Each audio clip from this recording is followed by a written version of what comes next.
सुख करता दुख हरता वार्ता विघ्नाची पूर्वी पूर्वी प्रेम कृपा जयाची सर्वांगी सुंदर ओटी शेंदुराची कंठी झळके माळ मुक्ता फळाची जय देव जय देव।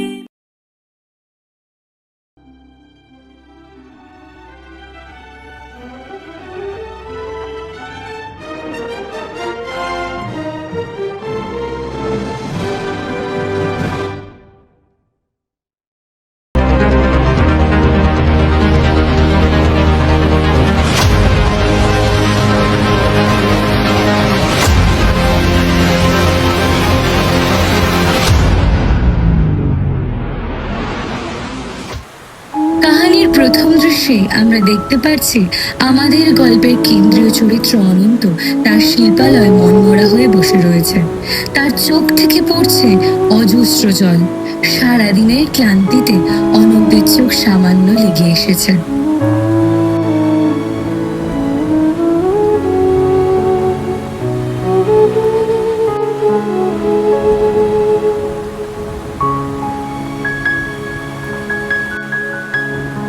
এমতাবস্থায় কোথা থেকে ভেসে এলো নূপুরের ধ্বনি।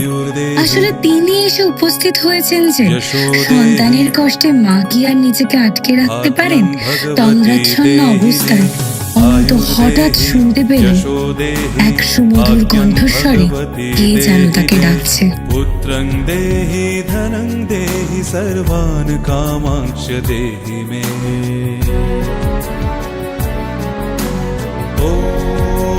অনন্ত, অনন্ত, কি রে বাছা, ওঠ। অনন্ত।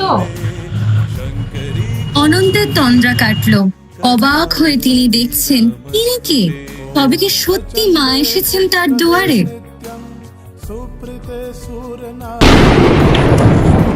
মা গো, তুমি এসছো? তুমি আসো মা, বিশ্বাস করতে পারছি না তুমি আমার কাছে আসো মা। কি হয়েছে বাছা তোর? এত উদাস কেন তুই? কি সমস্যা হয়েছে আমায় বল। প্রত্যেক বছর যে বাছার হাতে আমি নিমিষেই তৈরি হয়ে যাই, সে কি না এবার কাজ ফেলে চোখের জল ফেলছে? কি দ্বিধাদ্বন্দ্ব চলছে তোর মনে, আমায় বল। হ্যাঁ মা, তোমার অনেক কিছু বলার আছে, আমি সব বলবো তোমার, তুমি শুনবে তো? হ্যাঁ বাছা, আমি তো শুনতেই এসেছি, বল আমায় কি হয়েছে তোর। মাকে পেয়ে সন্তান তার মনের সমস্ত কথা খুলে বললেন। কাহিনীর দ্বিতীয় দৃশ্যে আমরা দেখতে পেলাম অনন্তের সংসার জীবনের এক ঝলক। স্বামী ও স্ত্রী একখানা ছোট্ট সংসার বটে। অনন্তের স্ত্রী রমা, স্বামীর প্রতি তার অগাধ ভালোবাসা, বিশ্বাস, আস্থা। তবে তিনি বড্ড বাস্তববাদী। এতদিন এই সংসারের হাল তিনিই ধরে রেখেছেন এক প্রকার। যে কোনো পরিস্থিতিতে স্বামীর পাশে দাঁড়িয়েছেন তিনি। হঠাৎ প্রতিবেশীর সম্মুখীন হলেন অনন্ত। সাইকেল থামিয়ে প্রতিবেশী বলে উঠলেন,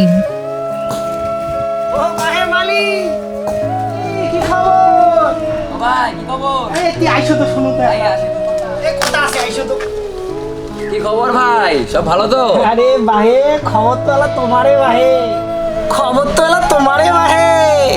যত অর্ডার তত পয়সা, তোমারে তো দিন। তা কতলা অর্ডার পাইলেন বাহে? চালিয়ে যাও, হ্যাঁ তোমরা অনেক দূর আগান, চালিয়ে যাও। প্রতিবেশী এক প্রকার ব্যঙ্গ করে কথা শোনালেন অনন্তকে। সরল মনের অনন্ত নির্বাক হয়েছে রইলেন প্রতিবেশীর দিকে। আসলে প্রতিবেশীর কথা এবং বাস্তব জীবনের ঘটনার মধ্যে রয়েছে যে এক বিস্তর ফারাক। বাস্তবটা যে বড্ড কঠিন। অনন্ত ফিরে এলেন বাড়ি। চিন্তামগ্ন হয়ে বসে রইলেন তিনি আকাশের পানে চেয়ে। শ্রী রমার আগমন হলো। রমা দেবী বাড়ির উঠোনে বসে আনাজপাতি কাটাকাটি করছেন। স্বামীর দিকে তাকিয়ে তিনি বলে উঠলেন, আগেই বলেছিলাম আমি, এভাবে আর কতদিন বলো, এভাবে চলবে না। আমরা জানি না আদেও আর আগের সেই দিনগুলো ফিরে আসবে কিনা, আদেও পুজো হবে কিনা, আদেও কেউ মূর্তি কিনবে কিনা। তুমি আর মায়া করো না, এইভাবে চলতে থাকলে আমাদের পথে বসতে হবে। তোমারও বয়স বাড়ছে, চারিদিকের এই পরিস্থিতি, তুমি অন্য কিছু করার কথা ভাবো, নয়তো আজ একজন ভিক্ষা করছে, কাল আমাদেরও ভিক্ষা করতে হবে। বাস্তবের আসল রূপটার কথা তুলে ধরে রমা দেবী ঘরে চলে গেলেন। মনমরা ও চিন্তামগ্ন অনন্ত স্ত্রীর এহেন কথা শুনে শহরের ক্লাব ঘরের দিকে অগ্রসর হলেন।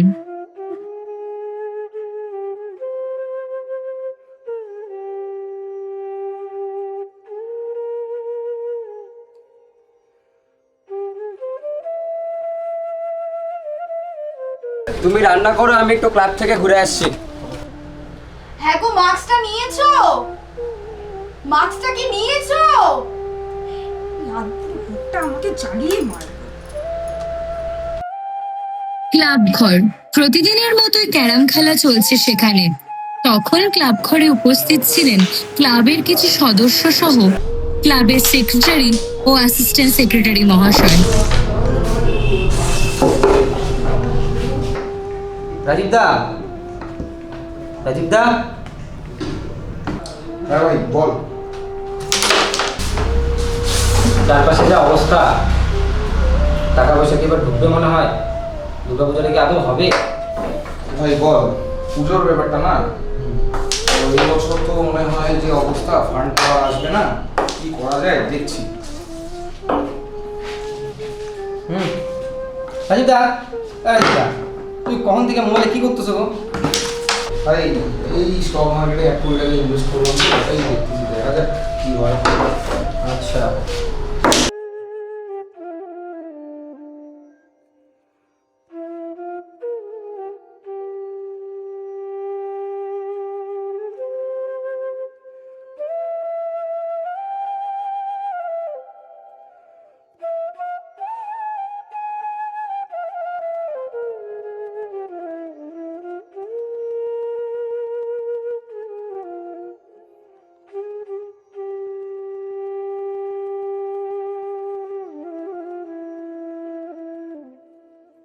ক্লাব ঘরে চলছে কথোপকথন ক্লাব সেক্রেটারি রাজীব ও অ্যাসিস্ট্যান্ট সেক্রেটারি শঙ্করের মধ্যে। এ সময় অনন্ত মোটামুটি বাস থেকে নেমে প্রায় ক্লাব ঘরের কাছাকাছি পৌঁছে গেছেন। মাথায় হাজারো চিন্তা নিয়ে ও পেটের দায় শিল্পী হাজির হলেন ক্লাব ঘরের দুয়ারে। আসতে পারি দাদা? এই আবার এখানে কেন? আচ্ছা ডাকি, পরে দেখছি। হ্যাঁ এসো।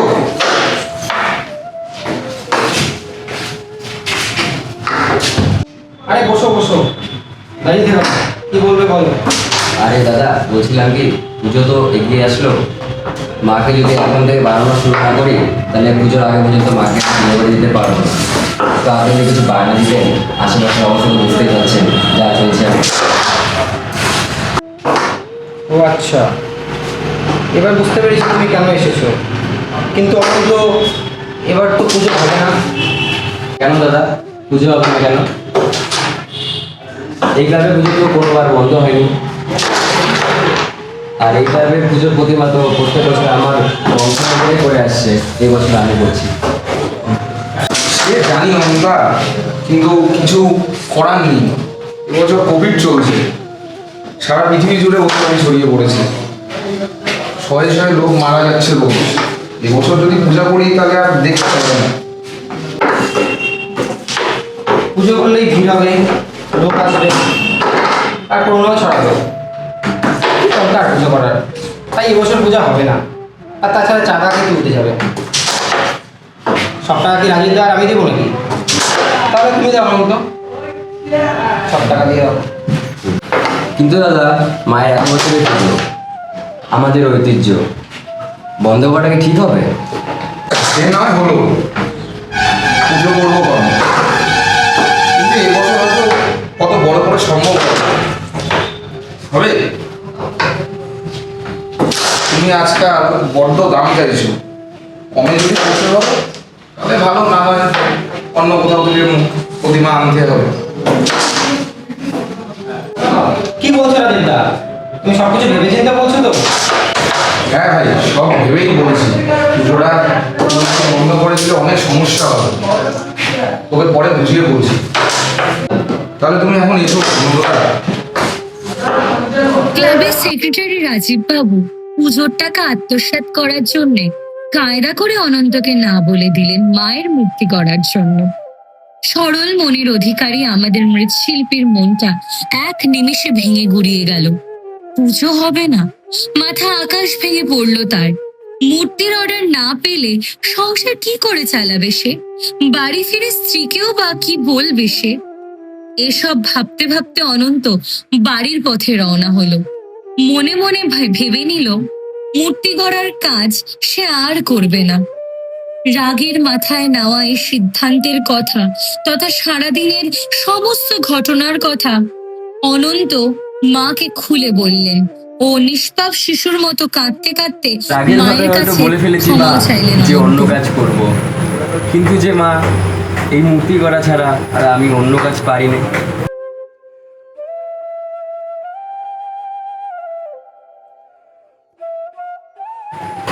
তুই আগে শান্ত হ, কান্না থামা। দেখ ভোরের আলো ফুটে এলো। যা গিয়ে স্নান সেরে শুদ্ধ হয়ে আয়, তারপর মূর্তি করতে বস। নিজের ওপর ভরসা রাখ, আর আমি তো আছি, এত চিন্তা কিসের বল? মা সে না হয় বুঝলাম, কিন্তু যে মা গিন্নি যে বেজায় চটে আছে তাকে কিভাবে বোঝাই বলো? ও তুই ভাবিস নে, তুই লেগে পড় তোর কাছে, আমি তো আছি, চিন্তা কিসের বল? করে অনন্তের তন্দ্রা কাটে।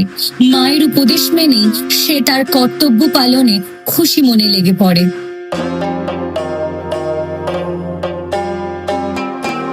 সকাল সকাল বেরিয়ে পড়ল সন্তান তার দেবী মায়ের ইচ্ছে পূরণের জন্য।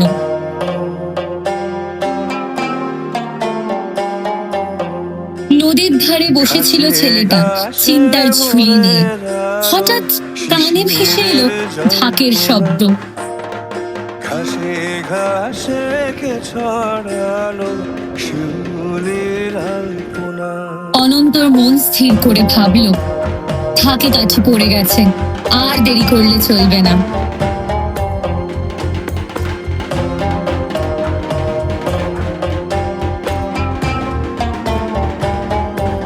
এভেবেই সে স্নান পর্ব সারতে নামলো নদীতে। তবে তার মনে তখনও একটা প্রশ্ন ঘুরপাক খাচ্ছে বারংবার। ঘাসে ঘাসে কে ছড়ালো শিউলির আলপনা। নীল আকাশে খবর আসে সে কি করে কাজ শুরু করবে, কোথা থেকেই বা করবে? এই ভাবতে ভাবতে ডুব দিল ছেলেটা নদীতে।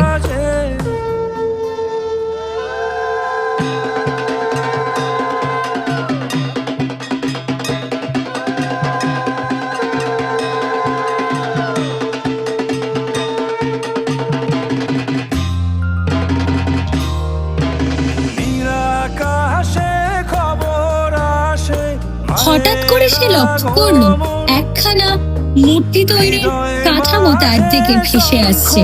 সে তৎক্ষণাৎ বুঝে গেল এটা মায়ের পাঠানো। এটা দেখালো মা পথ হিসেবে। সত্যি মা তো সন্তানকে বিপদে ফেলে রাখতে পারে কি তিনি?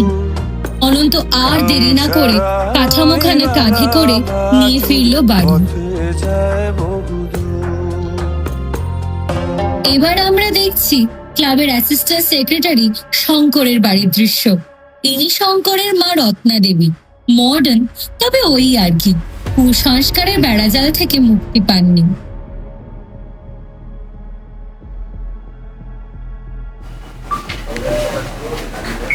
বৌমা রেডি হয়েছ? হ্যাঁ মা রেডি, কিন্তু কোথায় যাবো? একটু বাবার কাছে যাব। শঙ্করের বউ অন্তঃসত্ত্বা, মেয়েটি বড্ড সরল সাদাসিধে। স্বামী ও শাশুড়ি মায়ের কথার অবাধ্য তো দূরের কথা, এক প্রকার তাদের হাতের পুতুলি বটে।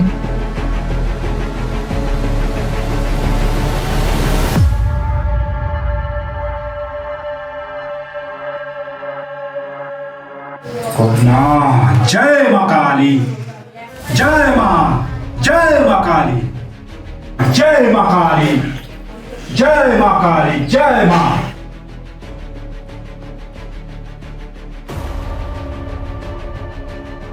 শঙ্করের বউ মা ইতিমধ্যে এসে উপস্থিত হয়েছেন তান্ত্রিক তিলকচাঁদ বাবার কুটিরে। বাবা, বাবা, বাবা,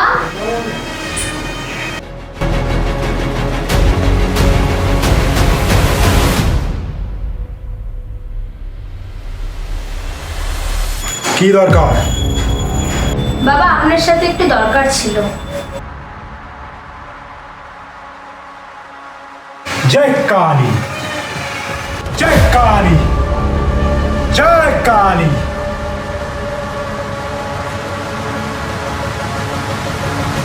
জয় কালী, জয় জয় কালী। মা তোদের মঙ্গল করুক। বাবা বৌমা তো অন্তঃসত্ত্বা, আপনি তো জানেনই, কিন্তু ছেলে হবে না মেয়ে হবে আমরা কেউই জানি না। আমি চাই আমার ঘরে নাতি আসুক, সে হবে আমার বংশের উত্তরাধিকারী। আপনি কিছু করুন বাবা, যাতে আমার ঘরে নাতি হয়। বুঝতে পারছি তোর কথা, আমি যা বলবো তুই তাই করবি। বাবা আমি তো আপনার কথা মতোই সবসময় কাজ করেছি, কোনোদিনও আপনার কথার অবাধ্য হইনি, তাহলে আজ করব কেন? আপনি যা বলবেন আমি তাই করব। তাহলে এই নে, এটা বেটে বৌমাকে খাইয়ে দে দুধের সাথে। জয় কালী, জয় কালী, জয় জয় কালী।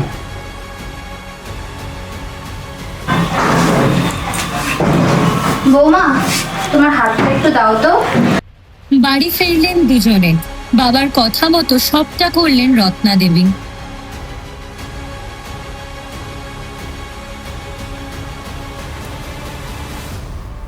বৌমা এটা খেয়ে নাও তো। না আমার দুধ খাবো না। এই শরীরের অবস্থা এখন খেতেই আমার হবে। ইচ্ছে করছে না, আমি খাবো না। খেয়ে নাও খেয়ে নাও।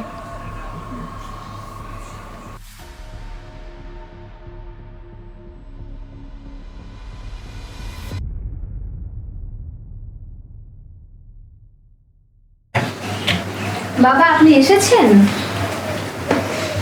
জয় কালী, মা তোর মঙ্গল করুক। তোর নাতির জন্য একটা যজ্ঞ করব, এই যজ্ঞ হলে তোর নাতিই হবে। সত্যি বলছেন গুরুদেব? অত লাফাস না, অনেক কাজ আছে। কি কাজ আপনি শুধু বলুন বাবা। আমার কিছু গাছের শেকড় লাগবে, যেগুলো তোকে এনে নিতে হবে, পারবি? এনে দিতে পারবো, আপনি শুধু বলুন। অমাবস্যার মধ্যরাতে গ্রামের পূর্ব দিকে ঘোষদের বাগান থেকে বেল আর পাকুড় গাছের শেকড় এবং বট, অশ্বত্থ ও ডুমুর গাছের পাতা এগুলো লাগবে, এনে নিতে পারবি? আমি কাল সকালে একটু বেরোবো, কাজ আছে, দুদিন পর আসবো। তুই অমাবস্যার মধ্যরাতে এগুলো এনে রাখবি, আমি সামনের একাদশীর রাতে যজ্ঞে বসবো। আচ্ছা গুরুদেব, আমি তাই করব। এক ভিক্ষুক এসে উপস্থিত হলেন ক্লাব সেক্রেটারি রাজীব বাবুর সামনে। আরে আমি 3 দিন ধরে কিচ্ছু খাই না, আমার যেটা পয়সা দেন আমি কিছু খাই গ্যাস খুব উপকার হয় আমার। 3 দিন ধরে কিচ্ছু খাই না। দাঁড়াতো একটু হোল্ড করতো, আমি দিতে পারবো না। তাই দিতে পারবো না। কটা পয়সা দাও না, দিলে খুব উপকার হয়। তোমার তো এত বড় গাড়ি, এত বড় বাড়ি, তুমি ক্লাবের সেক্রেটারি, এবার পূজা করতেছো এত বড়, আমার কটা দাও না, দিলে তোমার খুব উপকার হবে। ভিক্ষুক শতবার চেষ্টা করেও ভিক্ষা পেলেন না। আসলে রাজীব বাবুর বিষয় সম্পত্তির পরিমাণ বহুল হলেও তিনি মানুষ ভালো নন। তার ভেতর চলে শুধুই লালসা। অর্থ উপার্জনের খিদে তাকে এক প্রকার গ্রাস করে ফেলেছে।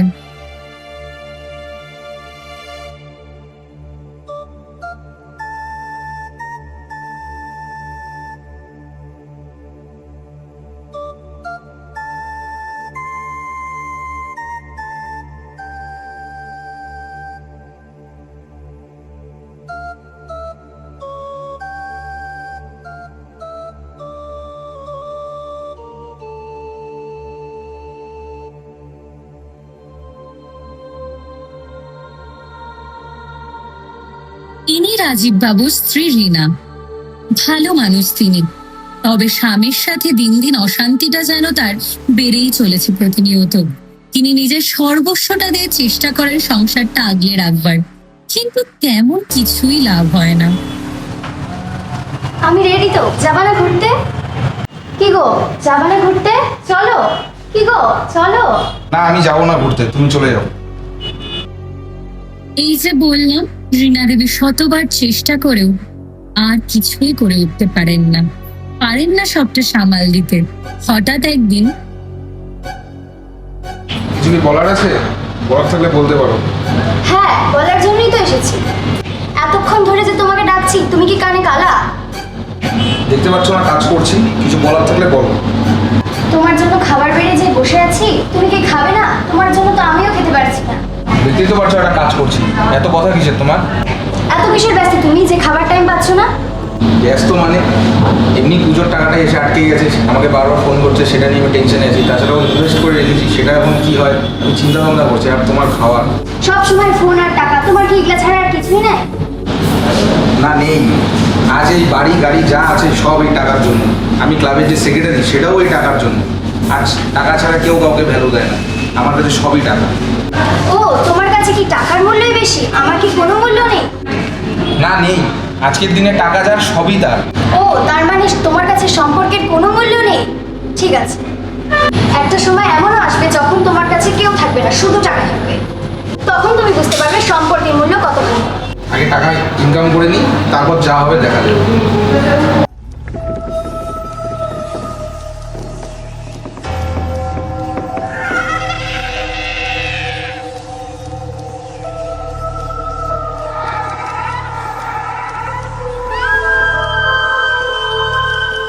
শোনো না,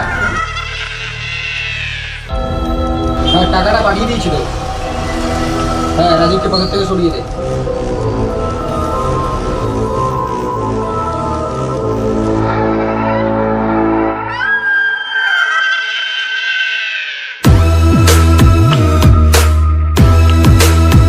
রাজীব, রাজীব, ওঠ রাজীব, রাজীব, ওঠ রাজীব। তুমি এখানে? হ্যাঁ রে, আমার তো আসতেই হতো তোর কাছে। আমি তো সকালেও আসছিলাম তোর কাছে, তুই তো আমায় চিনতে পারলি না, আমায় বুঝতে পারলি না। কি হলো তোর এত অহংকার করে? কি পেলি অত অহংকার করে? আজ তো দেখতে পাচ্ছিস তুই তোর সময় চক্র কি যাচ্ছে তোর উপর দিয়ে। এত অহংকার করে কি হবে তোর? কি করবি তুই এত টাকা দিয়ে, এত বড় বাড়ি, এত গাড়ি, এত সয় সম্পত্তি দিয়ে? তুই মায়ের টাকা দিয়ে, মায়ের টাকা তুলে, মাকে পুজো না দিয়ে, দান ধর্ম না করে তুই সেই টাকা দিয়ে নিজে আশারামি করতে চাস? সেই টাকা কি তোর কাজে লাগবে? সেই ভোগ কি তোর সহ্য হবে? হবে না রে, এখনো সময় আছে। তুই নিজেকে শুধরা, মায়ের আরাধনা কর, দান কর, পুণ্য কর, তাহলে তুই তোর পাপ থেকে মুক্তি পাবি। এই পাপ কেউ সহ্য করতে পারবে না। আজকে তোর আত্মীয় স্বজন তোকে মারতে চাইছে, তোর বন্ধু বান্ধব তোকে মারতে চাইছে, কিচ্ছু হবে না। কি করবি এত টাকা দিয়ে বল? কিলে লাভ পেলি? কিচ্ছু হবে না। যদি এখনো সময় আছে তুই শুধরে যা, নিজেকে ভালো কর, মায়ের পুজো কর, মায়ের আরাধনা কর, গরিব দুঃখীদের দান কর, তাদের পাশে থাক, তাহলেই তুই তোর পাপ মুক্ত হবে। নাহলে তোর কিচ্ছু হবে না, তোকে কেউ রক্ষা করতে পারবে না। একমাত্র নিজেই তুই নিজেকে শুধরিয়ে তোকে রক্ষা করতে পারবি। বাবা, আমাকে ক্ষমা করে দাও বাবা, আমি অনেক বড় ভুল করে ফেলেছি। আমি টাকার লোভে পড়ে অন্ধকারে ডুবে যাচ্ছিলাম, নিজেকেও হারিয়ে ফেলেছি। আমি কাউকে মানুষ বলে বিবেচনা করছি না, এমনকি মায়ের পুজোর টাকা নিয়েও আমি নিজের ব্যক্তিগত স্বার্থে খাটিয়েছি। আমাকে ক্ষমা করে দাও বাবা।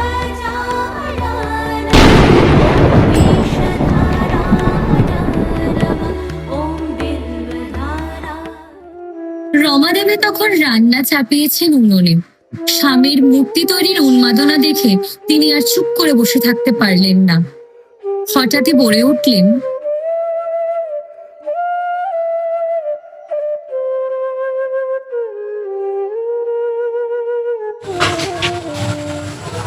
এতক্ষণ কোথায় ছিলে? আমাকে না বলে চলে গেলে? এতবার যে ডাকলাম। তোমাকে না তখন বলে গেলাম যে ক্লাবে যাচ্ছি, সেখান থেকেই কথাবার্তা বলে আসলাম। আচ্ছা, তা ক্লাবে যে গেলে কি বললো ওরা? কি হলো? তারা আর কি বলবে? তারা তো বললো এবার আর পুজো করবে না। দেখলে তো, আগেই বলেছিলাম এবার আর ওরা ঠাকুর বানাবে না। এখন কি করবে? আগেই বলেছিলাম যে অন্য কাজ করো। এখন খাবো কি? পয়সা কোথায় পাবে তুমি? তোমার কাছে কি টাকা পয়সার এসব হলো নাকি? মাকে যে এবছর আমি বানাতে পারলাম না, সেই নিয়ে তোমার এক ফোঁটা দুঃখ নেই? মা আসবে না, ঠাকুর বানানো হবে না, সেটা নিয়ে আমার মনে যথেষ্ট দুঃখ আছে। কিন্তু ঘরে যে খাওয়ার নেই, চাল নেই, ডাল নেই, সেটা ভেবে দেখলে না? সেটা কি হবে? পয়সা তো দরকার, তার জন্য তো অন্য কাজ তোমাকে করতে হবে। সবই এখন মায়ের ভরসা। মা কতটা কি করতে পারে তা মায়ের ওপরই ছেড়ে দেওয়া না হয়? মায়ের ওপর ভরসা করছো ঠিক আছে, কিন্তু নিজে যদি কিছু না করো টাকা তোমাকে কে দেবে?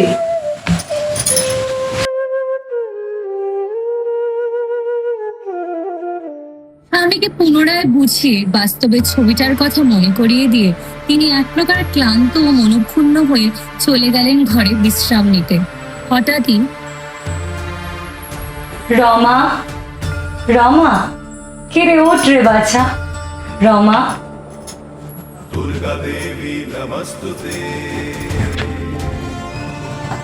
কে তুমি? আমি দুর্গা, আমি কালী, আমি দেবী করুণাময়ী। ওরে মেয়ে, এত চিন্তা করিস না, সব ঠিক হয়ে যাবে। আমি আছি তো, আমি জানি তোর মনের অবস্থা। আমি চাই তোর স্বামী অনন্তর হাতে গড়ে উঠুক আমার মৃন্ময়ী মূর্তি। ও আমার আদেশেই এই কাজে লিপ্ত হয়েছে। তুই এত চিন্তা করিস না, তাই তুই ওকে প্রশ্ন করে কোনো উত্তর পাসনি। আমি বলি কি, প্রত্যেক পরিস্থিতিতে তুই ওর সাথে থেকেছিস সর্বদা।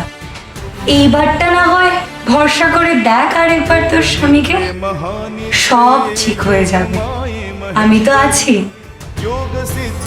আমি আবার ভুল বুঝতে পেরেছি মা, আমি আবার ভুল বুঝতে পেরেছি।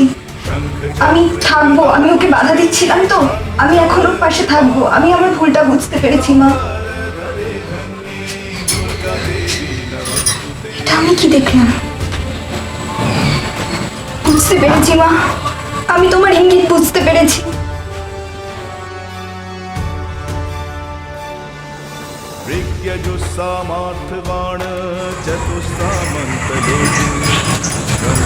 আমি ভুল করেছি গো, আমি ইঙ্গিত পেয়ে গেছি। তুমি এবার ঠাকুরটা বানাও। আমি ভুল করেছি, আমি ইঙ্গিত পেয়ে গেছি। এবারে অনন্তকে থামায় কে? স্ত্রীর সহযোগিতায় তিনি এবার দৃঢ় প্রতিজ্ঞ, মাকে ঘরে আনতেই হবে যে, আর দেরি করলে চলবে না।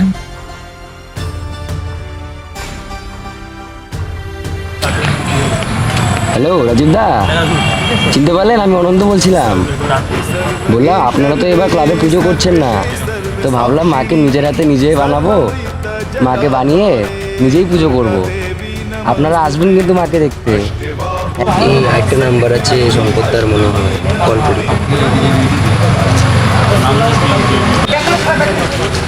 হ্যালো শঙ্করদা, চিনতে পারলেন? আমি অনন্ত বলছিলাম। বললাম যে আপনারা তো এবার আপনাদের ক্লাবে পুজো করছেন না, তো ভাবলাম মাকে নিজের হাতে বানিয়ে বাড়িতে একটা ছোটো মোটো করে পুজো করব। আপনারা অবশ্যই আসবেন কিন্তু। হ্যাঁ হ্যাঁ, ঠিক আছে।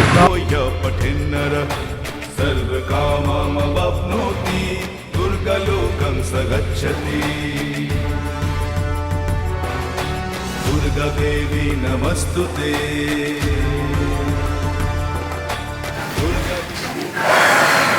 কি হয়েছে মা তোমার? এত টেনশন নিচ্ছ কেন? কি আর বলবো তোকে, বাবার ওখানে গিয়েছিলাম, যা ঘটনা ঘটলো। কি হয়েছে ওখানে?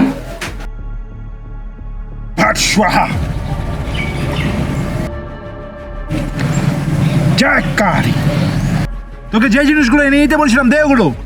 দিচ্ছি গুরুদেব, দিচ্ছি।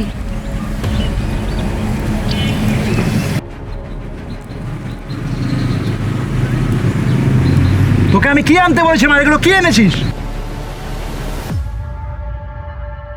গুরুদেব, শেকড়গুলো আমার বাড়িতেই ছিল, পাতাগুলো আমি ঘোষদের বাড়ি থেকেই নিয়ে এসেছি, কিন্তু দিনের আলোয়। তোকে আমি অভিশাপ দিচ্ছি, তোর ঘরে কোনোদিনও পুত্র সন্তান জন্মাবে না।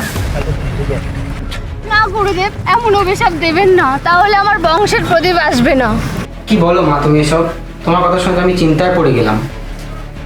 বাবা, আমাদের তো অনেক সম্পত্তি, বংশের প্রদীপ না আসলে কি করে চলবে?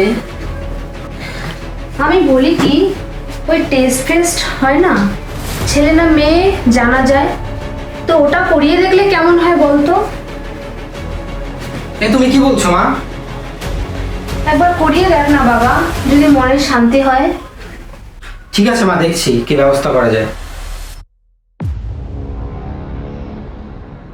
পরদিন মায়ের কথা মতো শঙ্কর গেলেন ডাক্তারবাবুর কাছে স্ত্রীর পর্যবেক্ষণের জন্য। সিরিয়াল নাম্বার 22, তরিদার আউট, তরিদার আউট।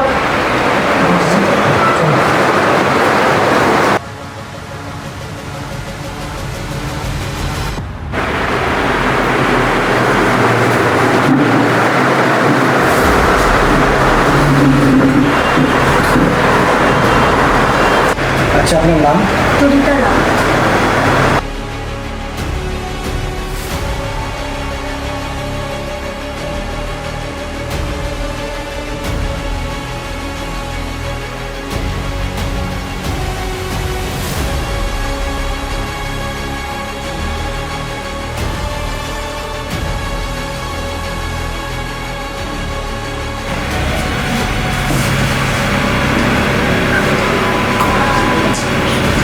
আপনার প্রবলেমগুলো বলুন।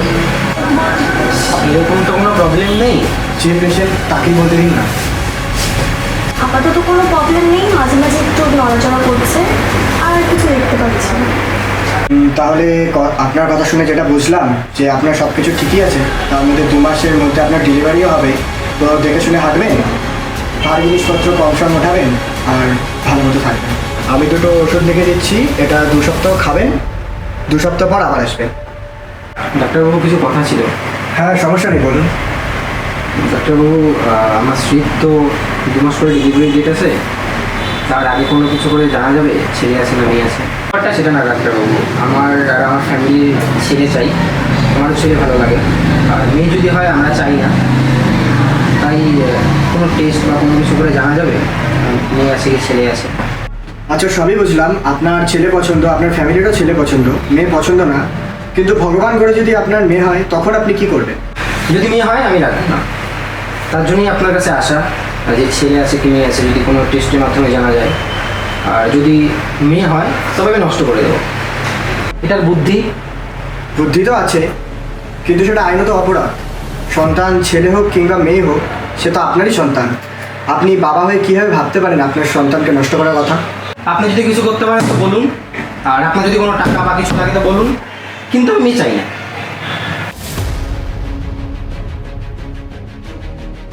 আপনার কথা সবই বুঝলাম, কিন্তু এটা আইনত অপরাধ। আমার দ্বারা এই কাজ হবে না। তো আপনি প্লিজ আসুন।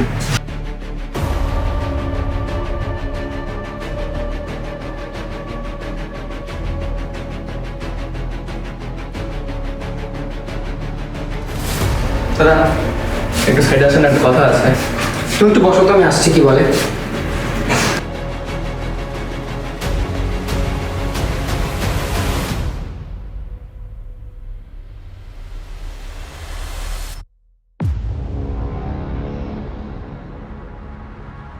এই ঘরে নিয়ে এসছেন কেন? এই ঘরে তো কেউই নেই। নিয়ে আসলাম, একটা কারণ আছে। সবই তো শুনলাম ওখানে। তো তো কিছু করাবেন নাকি? মানে কি বলছেন এসব আপনি? ওখানে তো সবই শুনলাম, আপনার বলে মেয়ে লাগে না ছেলে লাগে, তো সেরকম ডাক্তার আছে দেখে, তো সেটা আপনি করাবেন?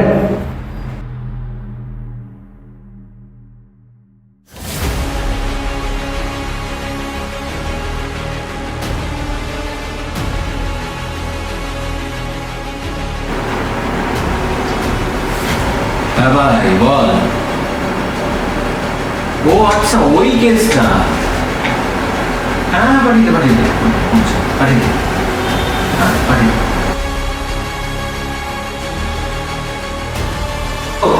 হ্যাঁ, এসো। স্যার স্যার আপনাকে কল করলাম, পেশেন্টকে নিয়ে আসছি, ওটা আসছে, বাড়ি দাঁড়িয়ে আছে। আমাদেরকে ডাকবো? চলে এসছে। হ্যাঁ, আসছে বাড়ি। নিয়ে শুরু লোকেদের বাড়ি ফেলে তার যাও যাও। তাহলে আরো একটা আসলো, এটাও মনে হচ্ছে নষ্ট করতে হবে। জানি করাটা ঠিক না, আমার টাকাও তো আসছে। দাদা আচ্ছা স্যার, ডাকছে, আসুন। আসছি।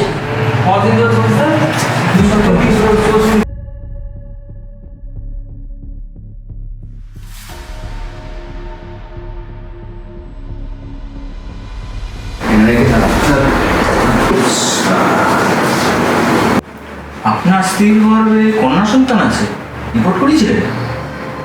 হ্যাঁ, মেয়েই আছে, ছেলে সন্তান তো আর হলো না। তাহলে কি করতে চান? নষ্ট করবেন? হ্যাঁ, নষ্ট করে ফেলুন, আমি কন্যা সন্তান রাখতে চাই না। আপনার যত টাকা লাগে বলুন, আমি দেবো, তবু নষ্ট করুন, এই সন্তান আমি চাই না।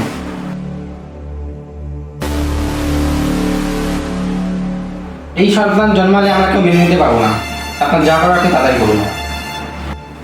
ঠিক আছে, তাহলে ওটি রেডি করতে বলি। তা টাকাটা ক্যাশ নাকি অনলাইন? অত ক্যাশ অনলাইন বুঝি না, আমি আপনাকে এখনই ক্যাশ দিচ্ছি, আপনি যা করার তাড়াতাড়ি করুন। হ্যাঁ, ওটিটা রেডি করো, আমি আসছি। এদিকে মা সেজে উঠছেন তার ছেলে অনন্তের হাতে। আর কিছুদিন বাকি। ছেলেটা অক্লান্ত পরিশ্রম করে চলেছে শুধুমাত্র মায়ের মৃন্ময়ী মূর্তি গড়ে তোলার জন্য। মাকে যে সে কথা দিয়েছে, স্ত্রী রমার পূর্ণ সমর্থনে শিল্পালয়ে চলছে কাজ জোর কদমে। মায়ের শুভ আগমন, মায়ের শুভ আগমন, রণডঙ্কা বাদ্য শুনি কাঁপে অসুরগণ। মায়ের শুভ আগমন, মায়ের শুভ আগমন, রণডঙ্কা বাদ্য শুনি কাঁপে অসুরগণ।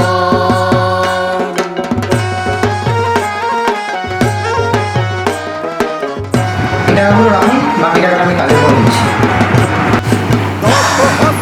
ঠিক আছে, কাজ হয়ে যাবে। হ্যাঁ, আমি আসছি, দাঁড়া। শঙ্করের ব্যবসার জায়গা হতে একটা ফোন কল আসার পরে সে তাড়াতাড়ি করে বেরিয়ে গেল। ডাক্তারের কাছে স্ত্রীকে শঙ্কর অপারেশনের জন্য রেখে গেলেন। এদিকে রাস্তায় শঙ্করের সাথে ঘটে গেল এক অদ্ভুত ঘটনা। মায়ের শুভ আগমন, মায়ের শুভ আগমন, রণডঙ্কা বাদ্য শুনি কাঁপে অসুরগণ। মা শঙ্করকে রক্ষা করলেন তথা দেখা দিলেন বালিকা রূপে। শঙ্করের আর বুঝতে দেরি হলো না মা কিসের ইঙ্গিত দিতে চাইলেন। তাই তিনি ছুট লাগালেন হসপিটালের দিকে। স্ত্রীর অপারেশনটা থামাতে হবে যে তাকে অতি দ্রুত।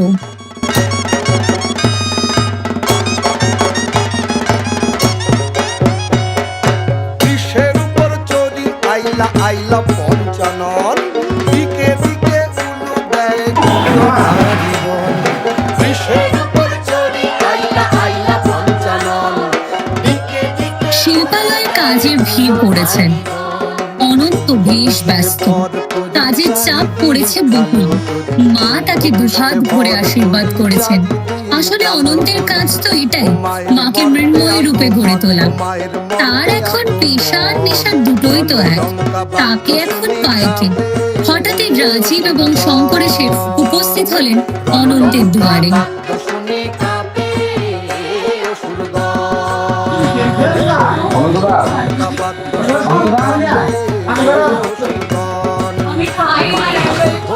ও আপনারা আসছেন, বলুন। দেখলেন তো, একদিন আমি আপনাদের কাছে গেছিলাম মায়ের বায়নার জন্য, কিন্তু আপনারা তো আর বায়নাটা দিলেন না। দেখুন, আজ আপনারা আমার কারখানার সামনে দাঁড়িয়ে। মাই আপনাদের যে দম্ভগুলো আছে না, সেই দম্ভগুলো এত মাই শেষ করে দিয়েছে। ঠিকই বলেছেন আনন্দদা, মাই আমার দম্ভ নষ্ট করে দিয়েছে। আর একটা কথা, এই জন্য পুজো হচ্ছে, আর মায়ের প্রতিমা তুমি তৈরি করুন, আমি আজই বায়না দিয়ে যাচ্ছি। আর আনন্দদা, আমি একটা ভুল করতে চলেছিলাম যে আমার মেয়ে আমি হত্যা করতে যাচ্ছিলাম। আমার মা এসে আমাকে বুঝিয়ে দিয়েছে যে সমাজে মেয়ের মূল্য কতটা। হাত নামান, এগুলো কি করছেন আপনারা? আনন্দদা, আমার যে অহংকার দম্ভ যা ছিল, মা আমাকে চোখে আঙুল দিয়ে দেখিয়ে দিয়েছে যে টাকা দিয়ে সব কিছু হয় না, সম্পর্কের মূল্য আলাদা। আর টাকা দিয়ে যে মায়ের পুজো বিচার করা যায় না, সেটাও আমি বুঝতে পেরেছি। অনন্তদা, আপনি যে ফোন করে বলেছিলেন যে আপনি পুজো করছেন, মাকে দেখার সৌভাগ্য কি আমরা পাবো? কেন পাবেন না? এই যে মা সবার সামনে দাঁড়িয়ে আছে। ঠিক আছে আনন্দদা, তাহলে আসছি আমরা।